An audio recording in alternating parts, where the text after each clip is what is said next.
mga ma'am! Hello, good morning! So today is first day ating pagiging popsi. Ewan ko ba, nagkakaroon ako ng manirisim tuloy sa paghawi-hawi ng buhok para na ako si Oyong. Anyway, thank you so much sa mga nakaka-appreciate, sa mga diba, napupugian at nagagandahan sa akin. Nalulito na rin po ako kung ano na ba talaga ako. So, ngayong umaga, today is Friday, kaya naman, magluluto ako ng isang putahe na sana magustuhan nila. Kasi bihira talaga namin itong maluto. Ito yung sinigang. Pero isda, sinigang na bangus ang lulutuin ko. So, samahan ninyo ako na lutuin siya and sana maubos din siya later. Okay?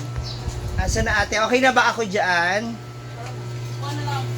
Eto na, simulan na natin ang ating pagluluto mga moms. Ayan, so ngayon ilalagay na natin itong ating kaldero na merong sibuyas at kamatis. Ayan. Hintay lang muna natin siyang kumulo ng husto, ng bonggang-bongga. Then dito sa kabilang side naman ay ang aking pagpipito ng fried chicken. Oo, kasi hapoy na si Michelle, kaya ako naman na ang mag-fried. Yeah. So, ready na rin natin ang mga sahog natin na kakailanganin sa ating sinigang na bangus. Yan. So, now, pwede na natin ilagay yung ating mga gula. Actually, pag isda kasi, hinuhuli kong ilagay yung isda kasi para hindi siya ma-overcook. So ngayon, yung ating powder, sinigang powder. Yan. So hindi ko muna siya ilalahat. Kasi mag-iiwan ako mamaya sa dulo para maramdaman, malasahan pa yung sobrang asin. So ngayon, ilalagay ko muna yung ating mga gulay, which is the talong and okra. Pakuluin lang natin siya maigi. At lutuin natin maigi. Lalo na yung kamatis kasi para manuot yung asim niya. Ayan. Tapos lalagyan ko na rin siya ng kaunting asin. Actually, kaunti na lang talaga yung aming asin mga moms. So, ubusan na natin.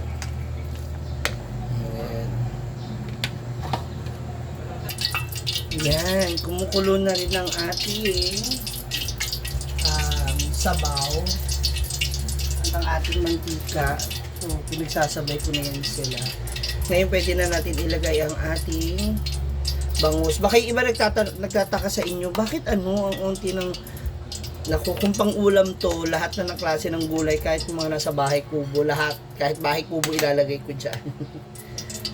Pero since pantinda kasi to, so isyan lang. Meron rin naman tayong Chinese kangkong. Actually, ang tawag nila dito sa ano nila is 5 fingers. So meron tayo.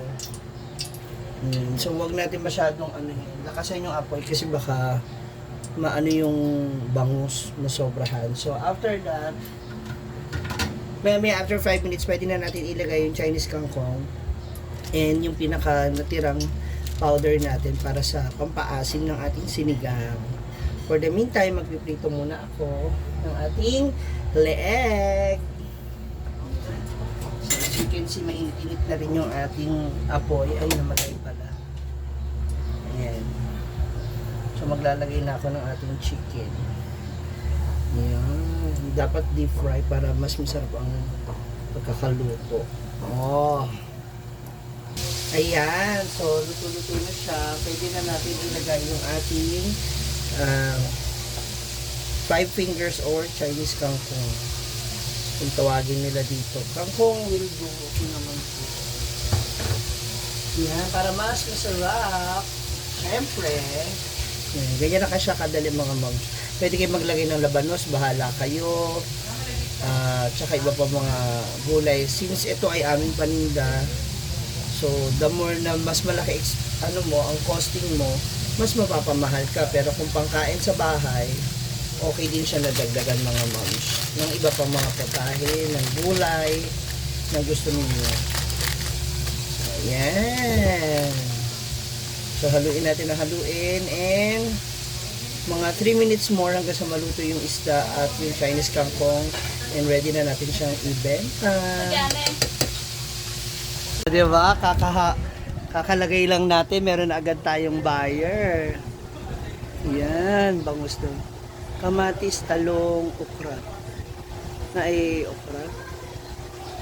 Talong. Kahit dalawang talong, okay ra. Ganon. Asan ang takip pala nawala? Diba? Sarap niyan, maasim-asim. Hi mga ma'am! So dito na kami ulit. Nasundot ka, no? Dahil this afternoon, wala po si Kumaring Dida. Yung, ano ba yan? Pakibilisan naman yung mga ganyan. Covid nyo po. Si Melmar ang ate. Ang nababaw nyo pang Snow White. Ang baba, di ba? 7 dwarfs yata. Hindi kasi may elevated ito ba oh. Kaya gusto ko sana siyang alisin para kasi ang sakit sa balakang. Pero kay Diday kasi sakto yan. Kay Diday, kay Maring Diday sakto siya. Correct. Siya pang aming dishwasher. Nakukuha na siya. Kaya dapat dyan, hindi yung mayat-maya ka naghuhugas kasi nakakangalay talaga. Dapat isang hugasan lang. Oo. Or at least dahan lang din para hindi ka mapunuan dyan. Okay lang isama Para mamaya dire-diretso, di ba? Pero kasi masarap dahil malamig yung tubig namin. Maghugas. No, malakas no. Tsaka malamig. Sa farm na. Ang hina. Ang dami kasing gumagamit na dadaanan. Siya po ang aming dishwasher for today. Wala si Diday. Kamusta ka dyan? Ay, bayad ko pala. Ha? Nagpunas ka na, spray. Yun lang talaga. Kasi kung kunti lang. So maging ako ngayon? Butiki? Para kunin ko siya. Mag-hard ka ng bagong tiki. Ha? Sure bo. I just keep quiet.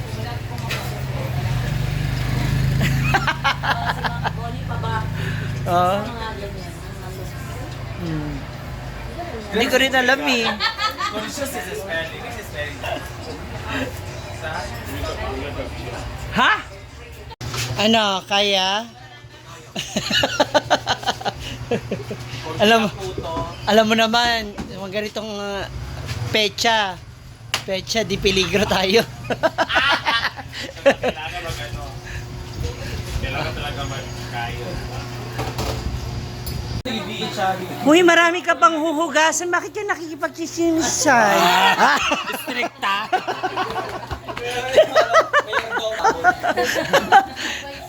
Siya ang aming dishwasher for a day. Asan naman yung mo? Ay, ayan pala. Andiyan pala. Ibang angulo naman. Dito. Kasi ginamo si Ma'am Barbie na. Kaya pa ba yan, ate? Ako picturean kay Isa Ah, ako sa GC na. Sige, ma'am. Salamat po. Sila Ano ba ang mayroon sila?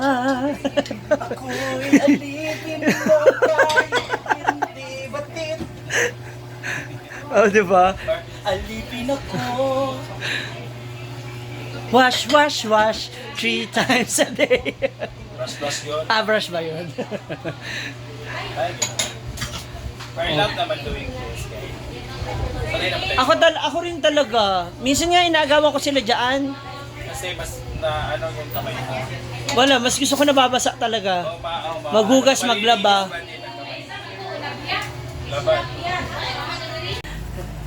Okay, so this is it. Ang ating dishwasher for a day is ready. Censored ha? So pasawad na tayo para sa kanya. Pero bago yan, kamusta? Napagod Parang tayo ng irapan. dili, parang nasanay naman ako noon kasi alam mo kalendaryo naman, di ba? And hindi ka naman kasi prinsesa. Oo. Alam mo yung mga gawaing bahay. Yes. I mean, hindi ka ano. Sanay naman ako sa mag- Yun lang. Pero sakit ang... Nagkita ng likod kasi ang baba ng lababo sa maraming pag 7 dwarfs. Kasi Diday ako, si Diday kasi ang late Diday. Sakto, sakto sa Sa'yo, Sabi niya, hindi naman. Oo naman. Sukat mo kasi. So, Ay, ito na. gumagano. Sa kanya ganyan lang siya. So, ito na yung sahod mo. Na yung mga sound eh, dan eh. Siyempre, hindi naman pwedeng nagpagod lang siya kasi hindi natin makain. Yan lang yung benta mo ngayon, yan lahat sahod niyo. Hindi. Ano ba? Ito. Nagbilang lang ako kasi Ah. para may matira. May pamasahin ng papuntang farm at papa-uwi.